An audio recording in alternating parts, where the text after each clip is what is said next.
The scent of lilies, cloying and heavy, still clung to my clothes, permeating the very fabric of our Portland home, a phantom reminder of Clara's funeral. The service, I knew, was supposed to be unfolding at this very moment, a solemn procession of grief and remembrance. My hands, usually steady as I navigated complex data streams and intricate network architectures in my role as a cybersecurity consultant, trembled uncontrollably as I poured myself a cup of chamomile tea, its warmth doing little to thaw the ice that had formed in my stomach. It had been precisely 3 agonizing weeks since the world tilted irrevocably on its axis, since my beloved mother-in-law, Clara Albright, collapsed without a sound in her meticulously tended rose garden, a sudden, brutal punctuation mark to a life that had been so vibrant, so full of quiet grace and unwavering strength. And now, as the hearse would be pulling away and mourners would be gathering, my husband, Daniel, was refusing to go. And I, against every logical fiber of my being, was staying with him. "I can't, Linda," he had insisted that morning, his voice raw, stripped bare of its usual calm composure, revealing a vulnerability I rarely witnessed. He sat on the edge of our king-sized bed, a dark, motionless silhouette against the pale morning light filtering through the blinds, fully dressed in his funeral suit, yet utterly immobile. His gaze, usually so focused and clear, was fixed on some distant, unseen horror, his eyes wide and hollow. Something feels wrong, terribly wrong. More than just grief, more than just loss. At 29, my world was built on logic, on data, on discernible patterns. As a cybersecurity consultant, my days were spent dissecting complex networks, tracing insidious digital footprints, and fortifying defenses against unseen threats. I thrived on certainty, on the ability to analyze and predict. Daniel, a brilliant but often emotionally reserved software engineer, was typically my anchor, the pragmatic and rational force in our lives, grounded in logic and problem-solving. His sudden, uncharacteristic fear was not just unsettling, it was chilling me to the bone, introducing an element of chaotic uncertainty into our meticulously ordered lives. "What are you talking about, Daniel?" I had pressed, my voice thin and reedy with a burgeoning fear that mirrored his own. It was a heart attack. The doctors confirmed it. There were no suspicious circumstances. No indications otherwise. The coroner's report was clear. He shook his head, a single definitive movement that dismissed my carefully constructed logic entirely. It wasn't. Not really. And if we go, we're walking into a trap. I can feel it in my bones, Linda. Every instinct I have is screaming danger. His words hung in the air, heavy and ominous, creating an invisible, suffocating wall between us and the comforting normalcy of the world outside, where people were going about their daily lives, oblivious to the terror unfolding within our 4 walls. I had no frame of reference for this kind of terror, this visceral, unreasoning dread that had consumed my husband. Clara, his mother, had been the unwavering anchor of our small, often complicated family. She was the steady sun around which our orbits revolved. Every first Sunday of the month, our charming craftsman home in a quiet, tree-lined neighborhood of Portland, Oregon, would transform into a vibrant hub of warmth and laughter. It would fill with a comforting aroma of her homemade apple pie, a recipe passed down through generations, each bite a taste of pure, unadulterated love, and the lively chatter of family, sometimes boisterous, sometimes hushed with shared secrets. Clara, a retired librarian with a mind as sharp as her wit, was the quintessential matriarch who held everything together. She was the glue, the family's unofficial historian, the quiet keeper of traditions, the one who remembered every birthday, every anniversary, every small detail that made us feel seen and loved.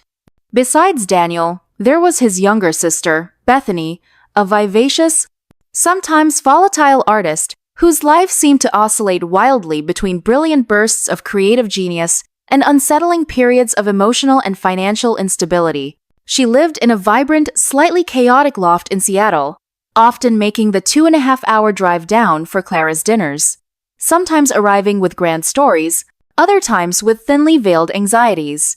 And then there was Clara's older brother, Uncle Arthur, a gruff but kind retired mechanic who lived just outside the city, his hands permanently stained with grease, his heart surprisingly tender beneath a rough exterior. He was a man of few words, but his presence was always a comforting, solid force. Clara's death had been a seismic shock to everyone, tearing a gaping hole in the fabric of our lives.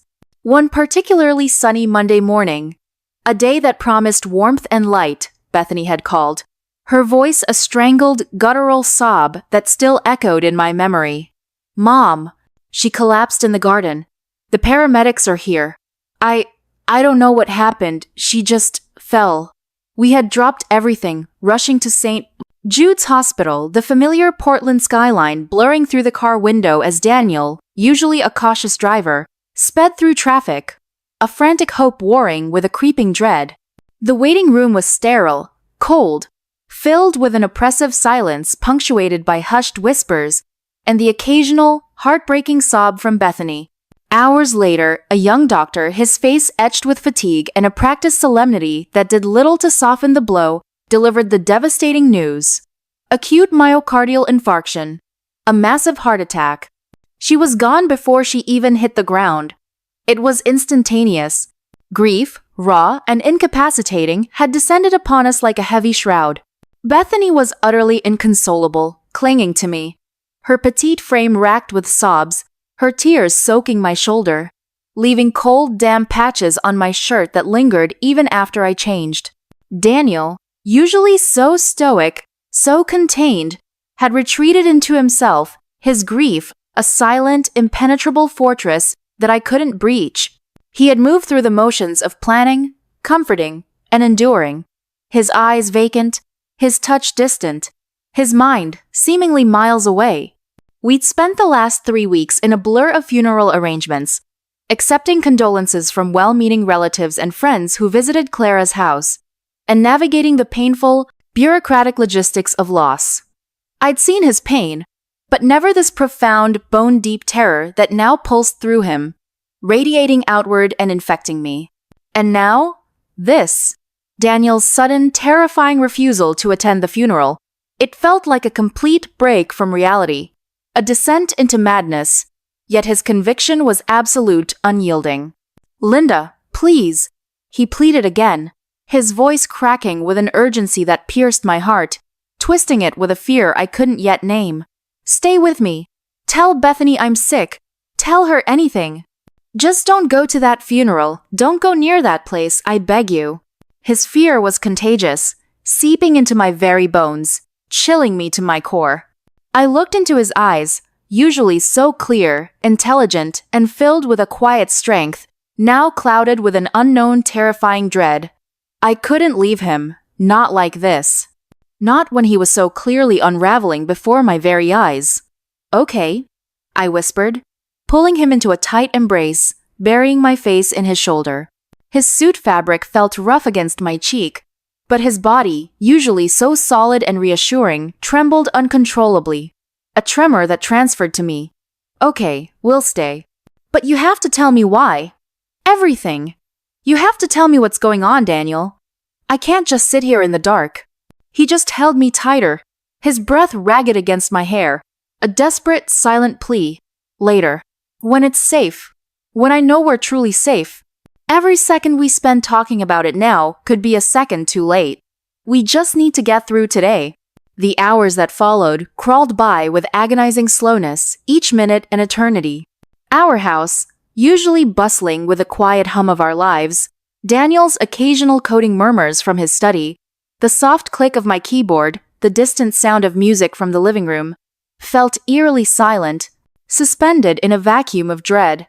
It was the silence of a house holding its breath.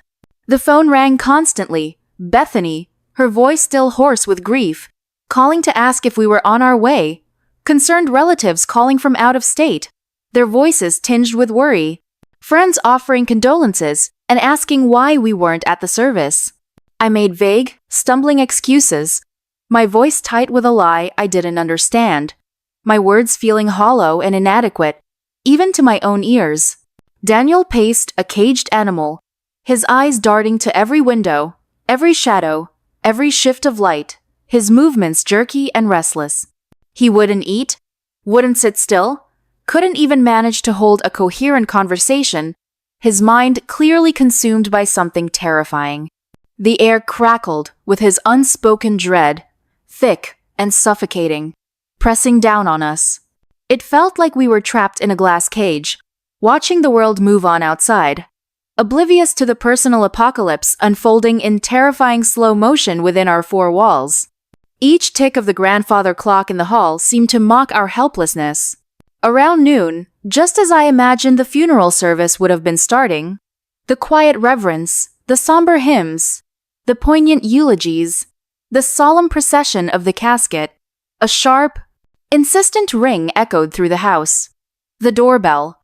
It wasn't a polite chime, nor the friendly buzz of a neighbor dropping by unexpectedly.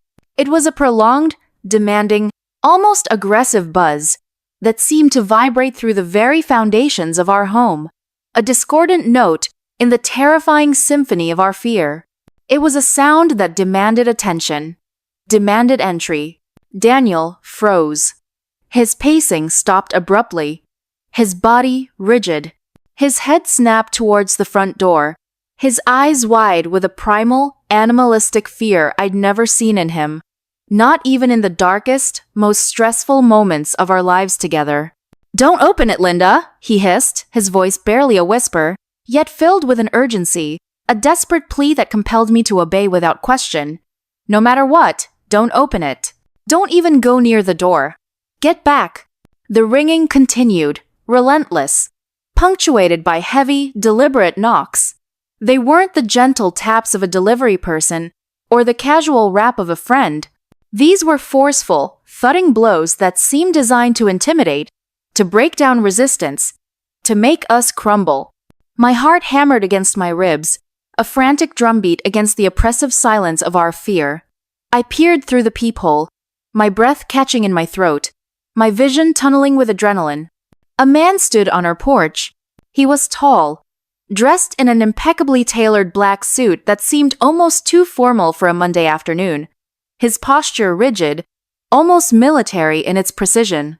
His face was obscured by the deep shadow of his fedora, but I could feel his gaze, cold and unblinking, fixed on our door, as if he could see through the wood, through the very essence of our fear, straight into our souls. He looked less like a mourner paying respects and more like a predator stalking his prey. A shiver, colder than any autumn breeze, ran down my spine. A premonition of danger. "Who is it?" I whispered, my voice barely audible, a fragile thread in the oppressive silence, clinging to Daniel's arm. "I don't know," Daniel replied, his hand gripping my arm, his knuckles white, his grip so tight it bordered on painful. "But he's not here for condolences. He's here because we didn't go to the funeral. He knows." He pulled out his phone, his fingers flying across the keypad with surprising speed despite his trembling hands.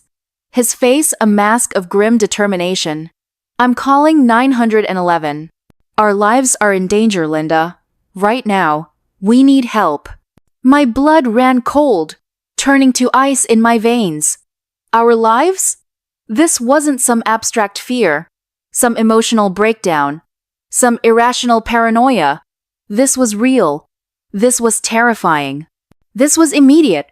The man outside continued to ring and knock, a relentless, terrifying rhythm that pounded against my eardrums, echoing the frantic beat of my own heart. I could hear Daniel speaking rapidly into the phone, his voice low, urgent, filled with a controlled panic that was far more terrifying than an outright scream. "Yes, 911. We have an intruder. He's attempting to force entry into our home. My wife and I are in immediate danger. Our address is 123 Maple Street. Please, send someone immediately. Lives are at stake. We believe he's armed." The minutes that followed were an eternity. Each second stretched thin, brittle with tension. Every creak of the old house, every rustle of leaves outside, sounded like a new threat, a new movement from the unseen danger. The oppressive silence after the knocking finally ceased was almost worse than the noise. The man on the porch suddenly stopped ringing and knocking, but I could still feel his presence, a heavy, malevolent weight just beyond the door, an invisible pressure that seemed to press against my very soul. Daniel pulled me away from the peephole, his grip firm, leading me swiftly to the back of the house, his eyes scanning every window, every corner, every possible escape route, his brilliant mind clearly working through grim scenarios that filled me with dread.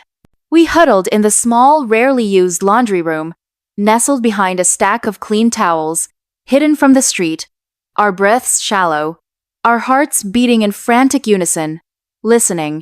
Then, the distant wail of sirens, growing louder, closer, a beacon of hope, but also a siren call to danger, announcing our presence to whoever lurched outside. The man on the porch must have heard them too. I heard a faint scuffling sound from the front of the house, a brief, hurried movement, then a chilling silence that lasted for what felt like an age. A few moments later, flashing blue and red lights painted our living room walls, their silent, ominous sweep visible through the narrow gap under the laundry room door.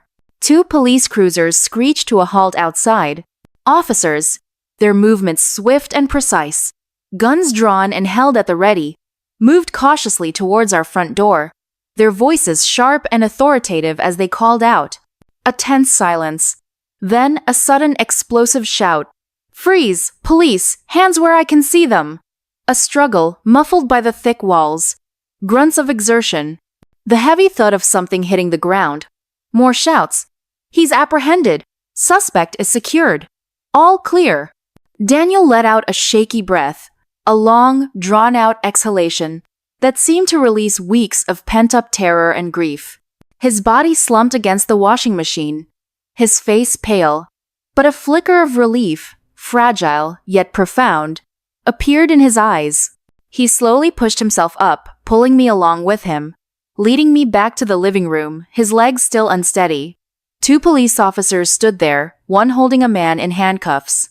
It was the man from the porch. His fedora had fallen off, revealing a cold, impassive face, his eyes devoid of emotion, like empty pools that reflected nothing. He was clearly a professional, his stillness unsettling, even in defeat. A predator? Caught.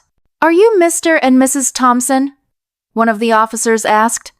His voice calm but firm, his gaze taking in our disheveled appearance and Daniel's strained face, sensing the trauma. "Granger," Daniel corrected, his voice still hoarse, a rasping sound from his dry throat. "Daniel and Linda Granger. We called you. Thank God you came." "Right, Mr. Granger. We apprehended this individual attempting to gain entry.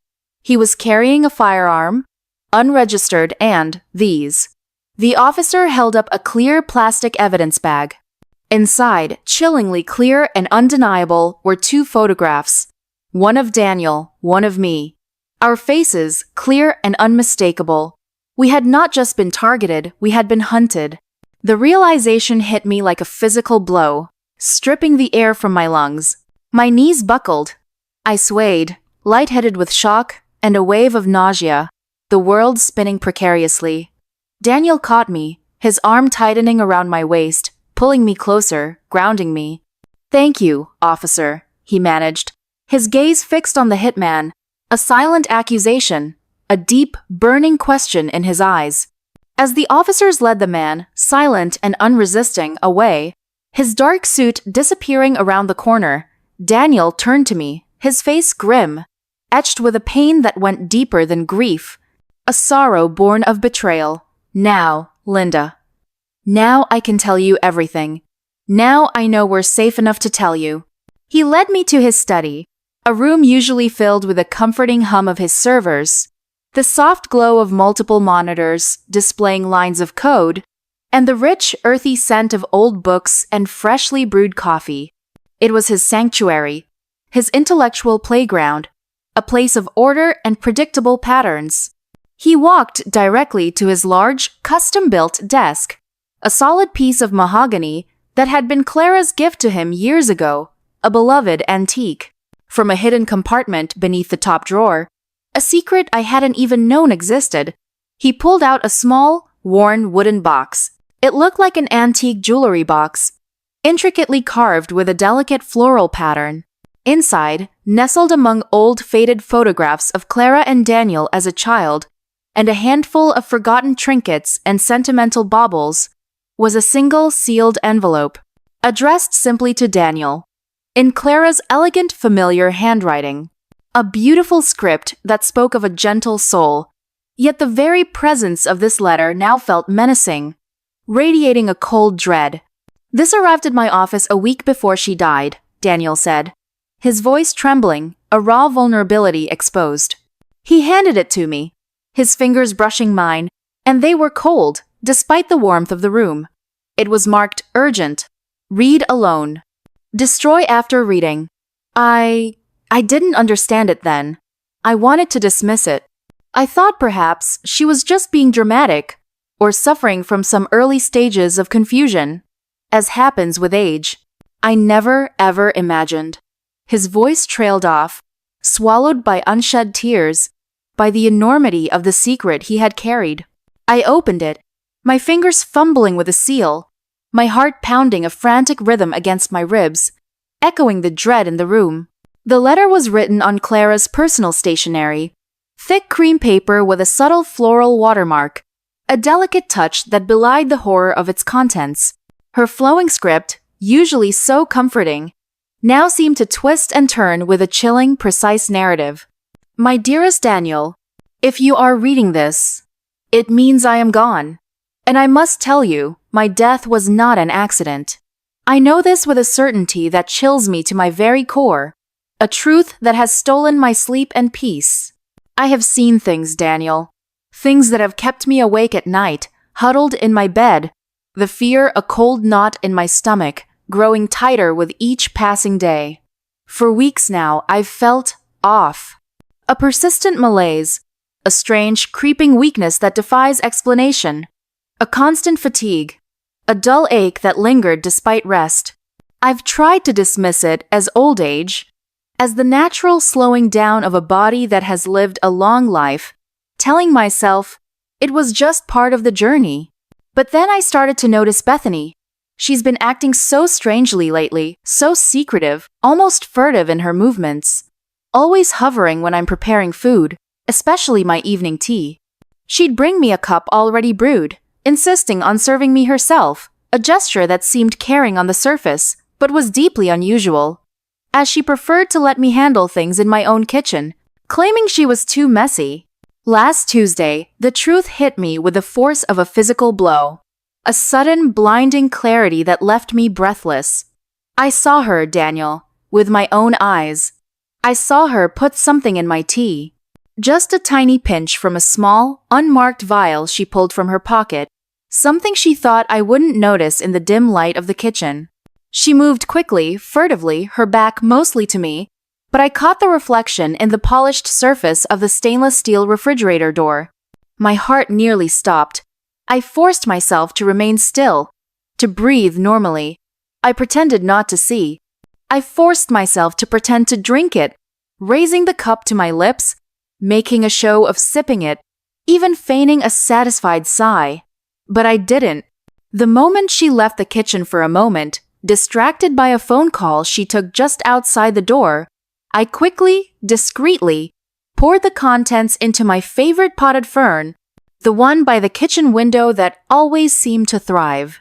I watched, horrified, over the next few hours, as the vibrant green leaves began to shrivel, curl, and turn a sickly brown, dying before my very eyes.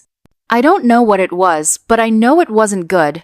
Since then, I've been researching, quietly, discreetly, using my old librarian skills, looking up symptoms, cross-referencing strange behaviors, exploring the darkest corners of poisons and their effects.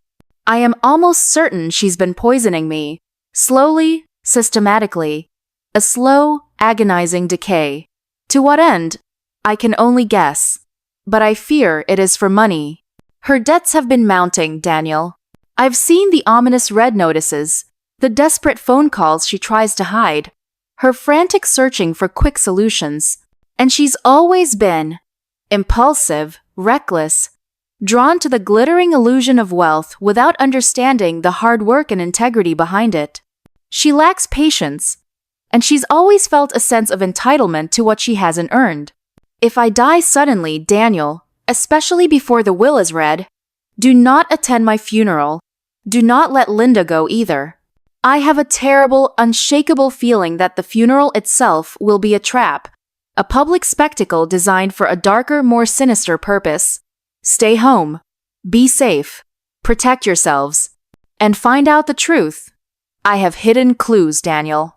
My old leather-bound diary, the one I've kept since you were a boy, the one with the faded gold lettering, holds more details, more of my observations.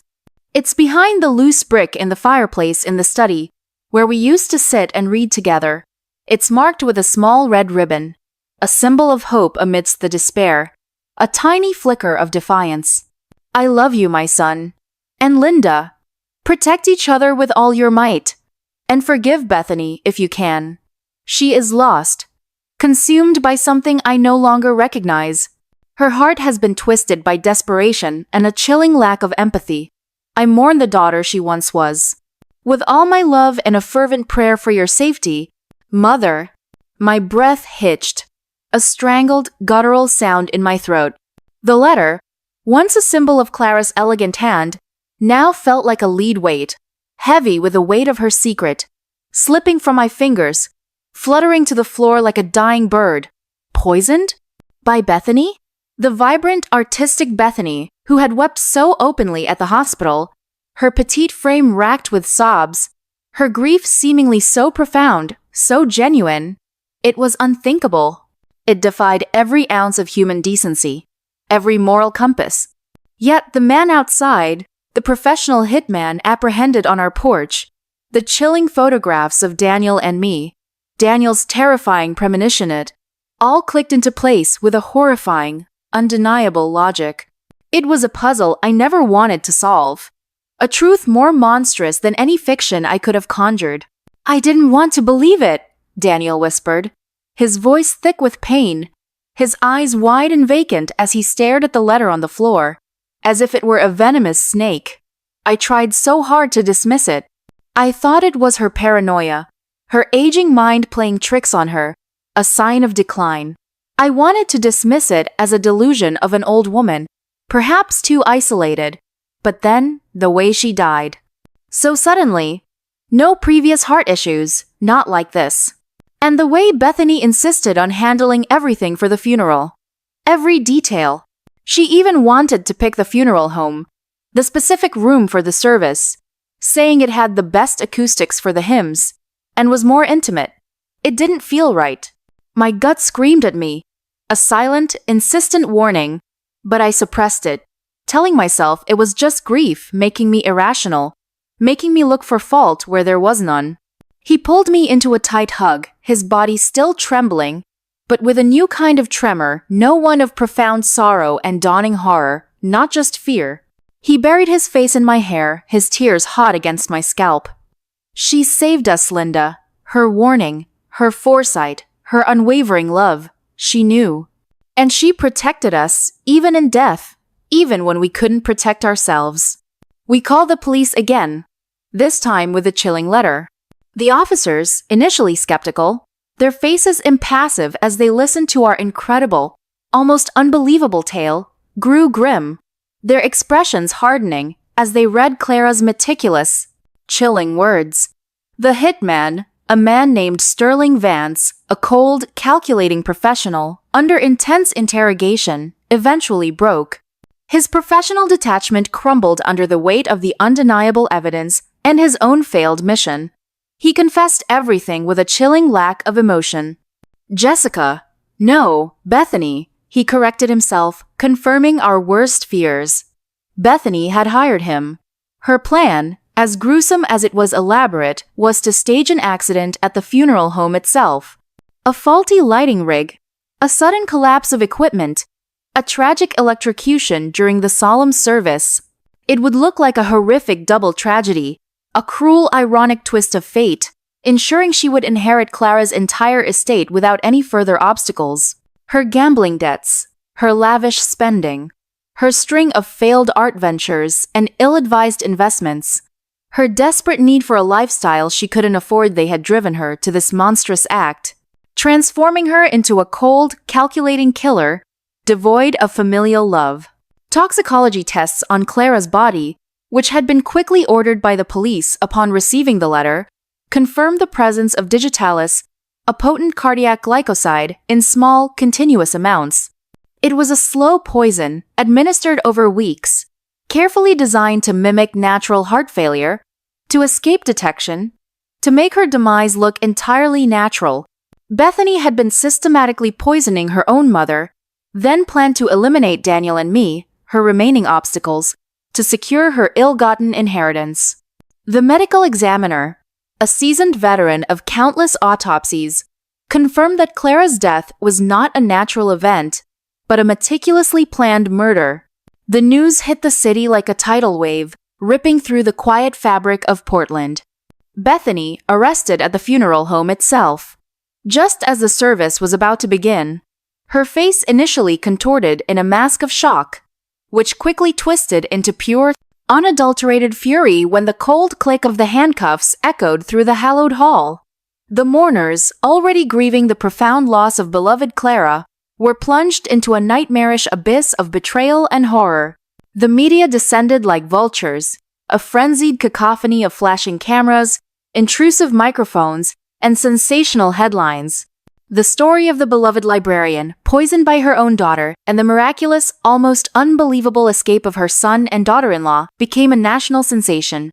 Our faces, once anonymous, were now plastered across every news channel, every tabloid, every online forum, our privacy irrevocably shattered. The aftermath was a blur of ceaseless police interviews, agonizing legal proceedings that dragged on for months, and a profound, aching grief that felt heavier than before. Grief for Clara, of course, a grief that was now tinged with horror and profound sadness for the manner of her death, but also a deep, aching sorrow for the family we thought we had, for the innocence that had been irrevocably lost. Bethany, unrepentant even in court, her eyes cold and defiant, blamed everyone but herself. She claimed Clara had been controlling, old-fashioned, that she deserved the money, that Daniel and I were merely in her way, obstacles to her destiny. Her defense was weak, her desperation palpable beneath a thin veneer of arrogance. Justice, slow but inevitable, arrived. She was sentenced to life in prison, a fate she had orchestrated for herself through her unimaginable greed and monstrous actions. The silence she craved for her dark plans had ultimately consumed her own freedom, trapping her in a concrete cage.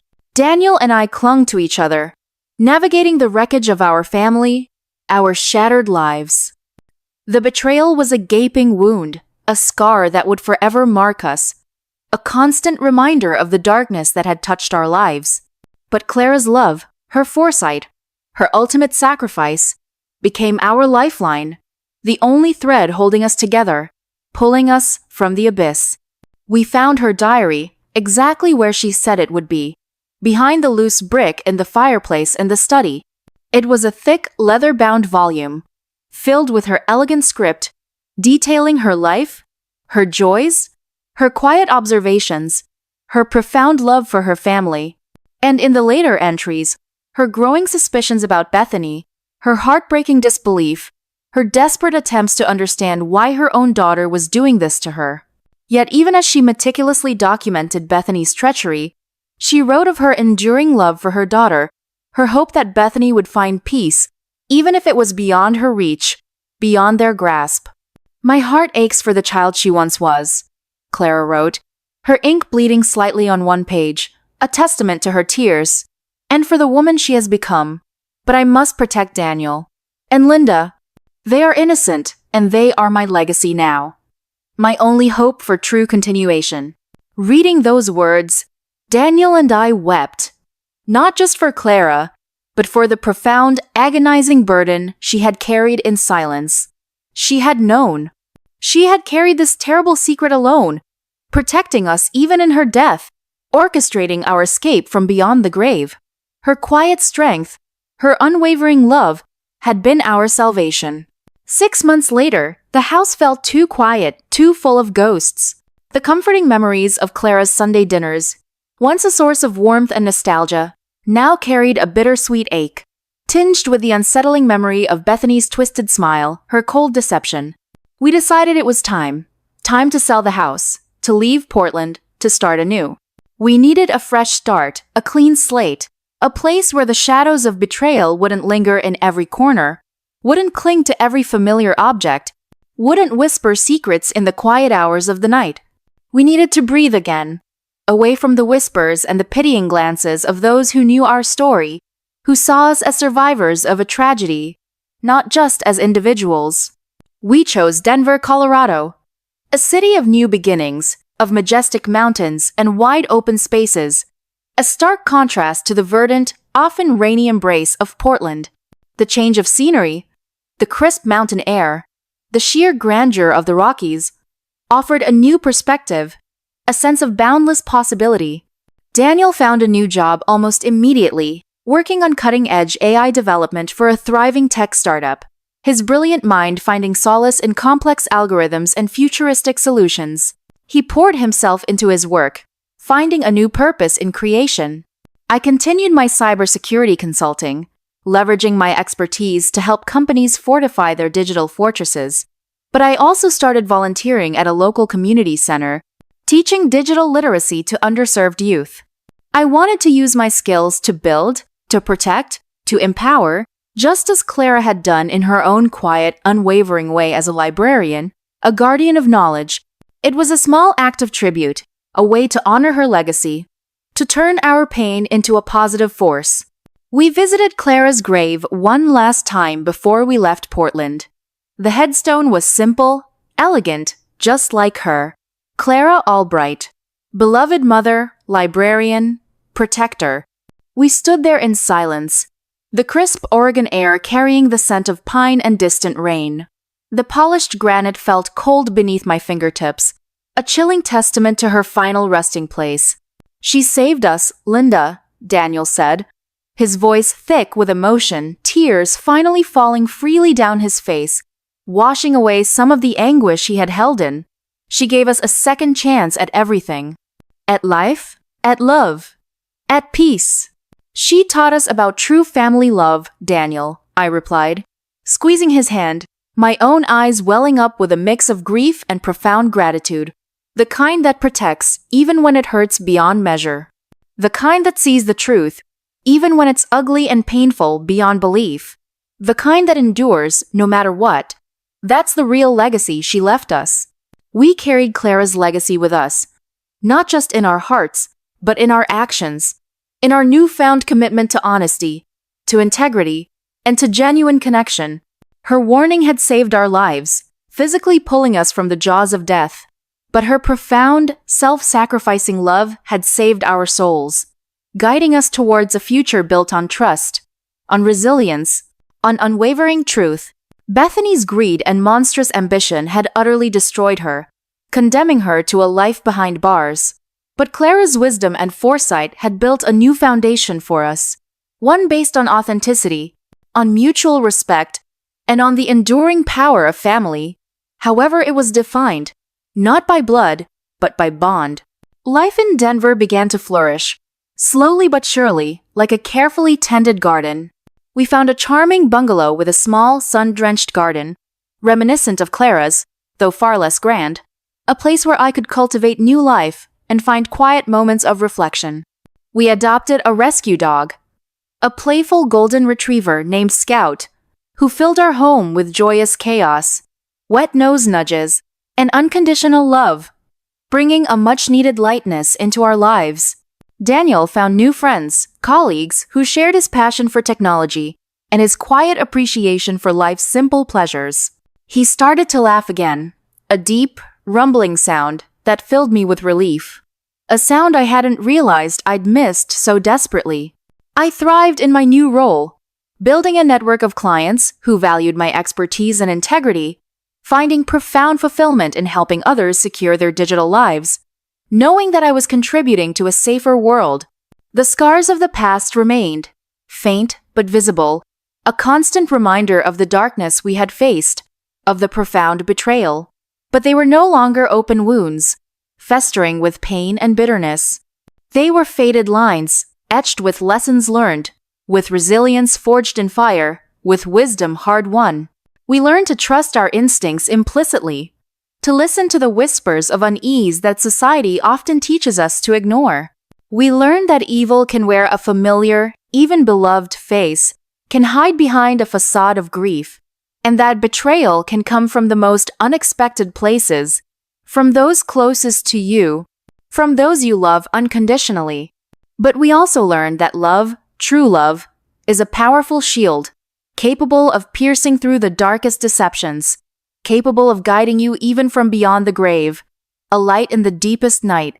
One evening, as the sun set over the majestic Rocky Mountains, painting the sky in fiery hues of orange, purple, and crimson, Daniel and I sat on our porch swing, holding hands.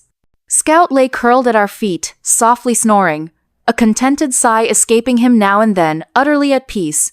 The air was cool, fresh, carrying the clean scent of pine and distant wildflowers. "I still think about her, you know," Daniel said, his voice quiet, almost a whisper against the vastness of the twilight, his gaze fixed on the darkening horizon. "Bethany. It's hard not to, even after everything." "I do too," I admitted, my gaze fixed on the fading light, remembering the girl she used to be. It's hard to reconcile the person we knew, the vibrant, creative Bethany, with what she did. The monster she became, consumed by her own desperate greed. "But we're here," he said, squeezing my hand. A silent acknowledgement of our shared journey, our harrowing escape, our hard-won peace. Because of Mom? Because she fought for us. Even when we didn't know she was fighting. Even when she couldn't speak. She spoke to us. Through that letter. Through her actions. I leaned my head on his shoulder, feeling the solid comfort of his presence, the reassuring rhythm of his breath.